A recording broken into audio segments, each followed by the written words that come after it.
Hi, we are the team F.R.O.G robots of Germany from Stuttgart with the team number 10183. I am Yuri and today I will show you how to do the robot self-inspection more precisely. If you want to have just a quick overview, you can go on our other video. There we just sum it up and gave a few little tips and that's it. And I will do this by doing our own robot self-inspection step by step. So the first thing is that you have to make sure that the robot is presented with every mechanism and every decoration that will be used at the competition, also at the self-inspection. As we don't use any decoration, we only have the mechanisms. And I can quickly show them. We've got our collector mechanism here with all its components, the transport mechanism only being this one axis, the wobble goal mechanism with all its components, there will be anything more, and the shooting mechanism consisting of these two wheels. And the next thing, it's quite important that you have to inspect your robot after initializing it. We've already done this, so this is how a robot looks after the initialization. And if there's any component moving while the initialization, you have to mark it with a motor warning label. So our wobble goal mechanism is moving while the initialization, so we marked it with this label, with the warning label. And the last thing of the first section is that your robot must fit into a box of 18" without exerting force at the sizing tool sides and top. And now we will show that our robot fits into this box. To check the robot size, every mechanism has to be in its starting position. Our collector mechanism isn't in its starting position, so we have to put it up here, and that's its starting position. Now it fits into the box.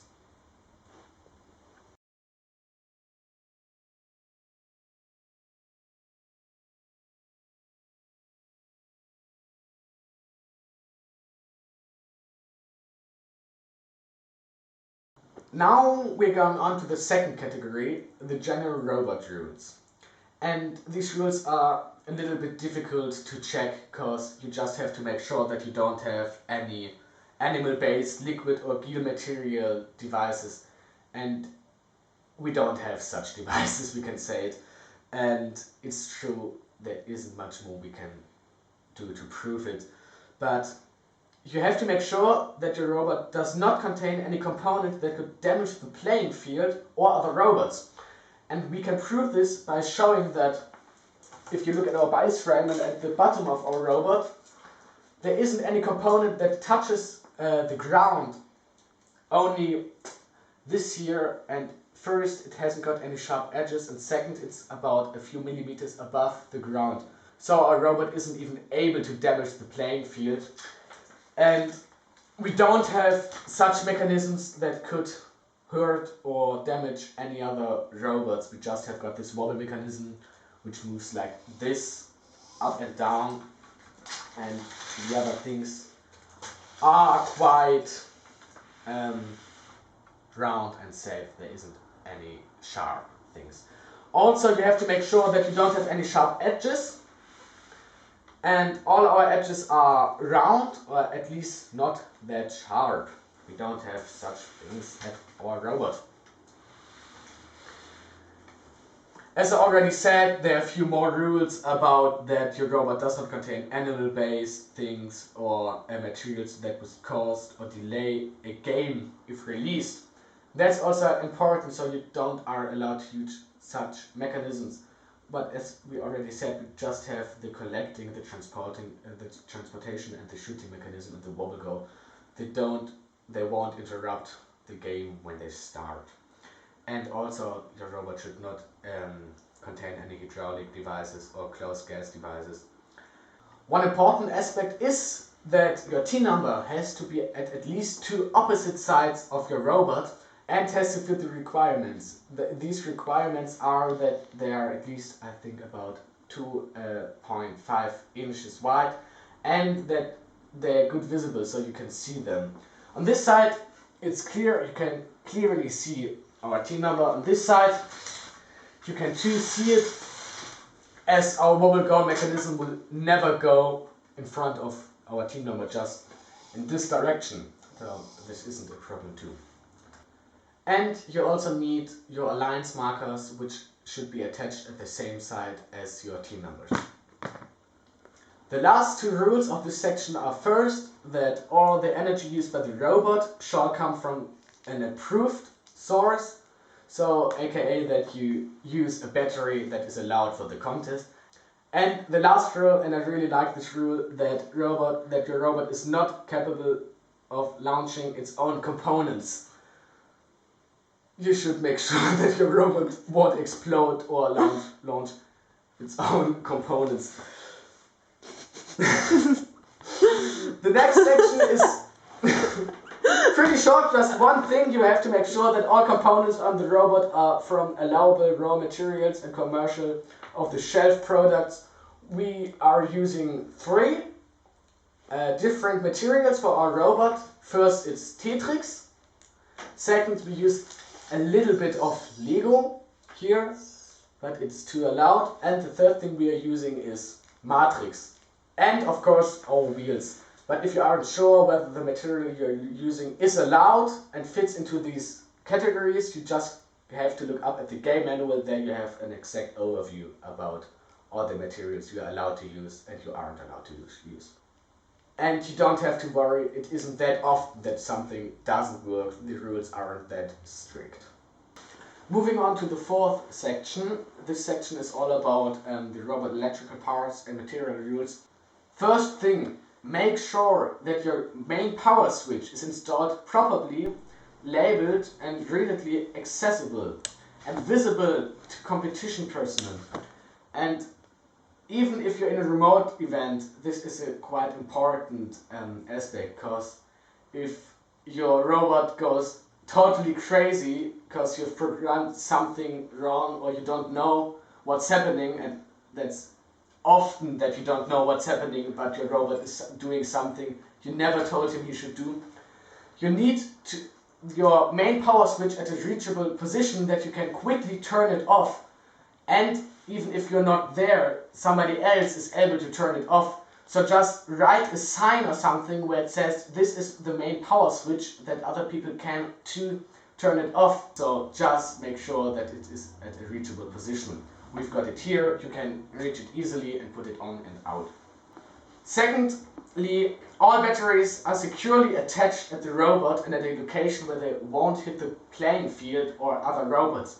And that's also an important aspect. So just make sure that you have something like a little box, or you adjust your battery with cable ties so they won't hit the ground or bump around. We've just crafted a little box here where we could put our battery into, and that's fine. Just make sure it won't bump around.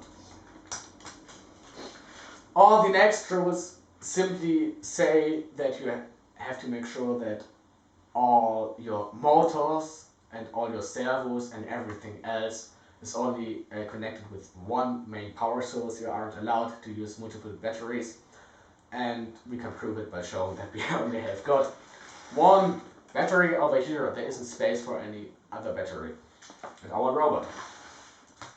And 2, that your ref expansion hub is powered by the main battery, and so on. So everything at our robot is only powered by this one battery over here. We can prove it. If I say everything, I really mean everything. Also a camera, if you use one, or other Android devices, everything is only allowed to be powered by one main battery and not anything else.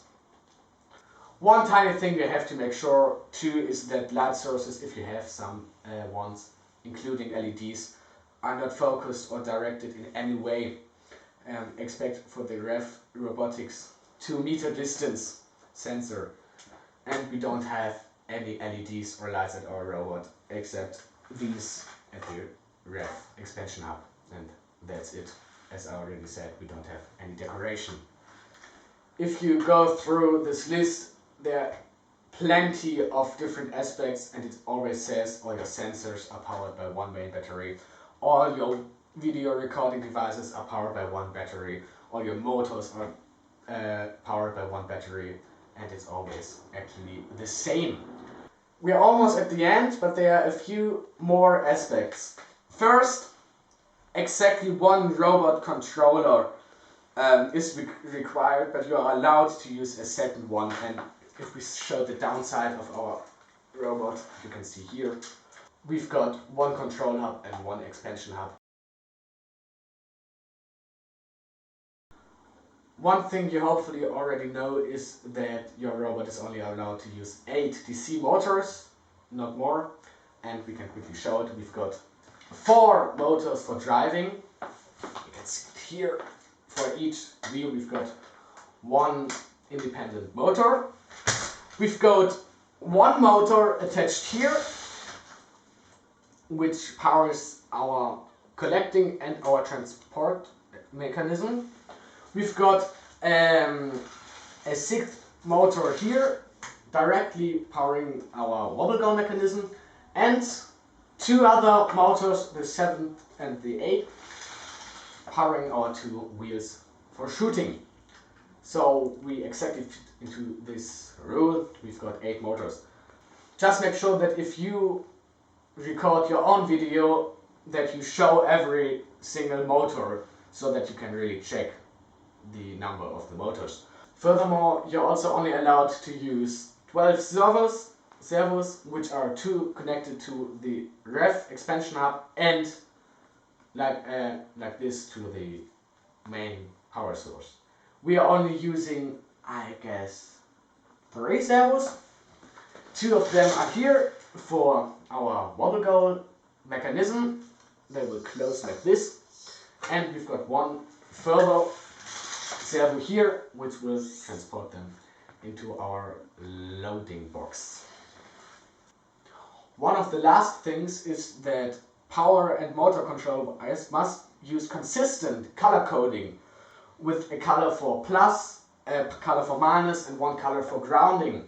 We are using this color coding with black, red and yellow colors for plus, for minus, plus and grounding. One thing at the end you just have to tick is that all your motors and all your servos have the correct size, but if you are able to use the servos and the motors which are allowed by the rules, they actually already have the correct size. So it isn't such a big point. We can prove that all our motors and all our servos have the correct size and are certificated motors and servos for the first tech challenge. As always, don't worry if you aren't sure whether it fits into the correct, and again, don't worry whether it will have the correct size, just like whether you use the correct materials. There aren't that often that many problems, maybe sometimes, but if you have any question, just read the game manual and then you will know it. The last 2 rules of the category of electronic devices and parts are first that you have to, if you have any components that are grounded to the robot frame, there are a few things you have to make sure, as we don't have anything that's grounded to the robot frame that doesn't affect our robot. And 2, that approved electrical and electronic devices may be modified to make them more usable. They may not be modified internally or in any way that affects their safety. And as we didn't change anything at the motors and at the servos, they're clean and we don't have to worry about these topics. And again, you don't have to worry, just look it up and so on. And there's one last category. It usually isn't required at all.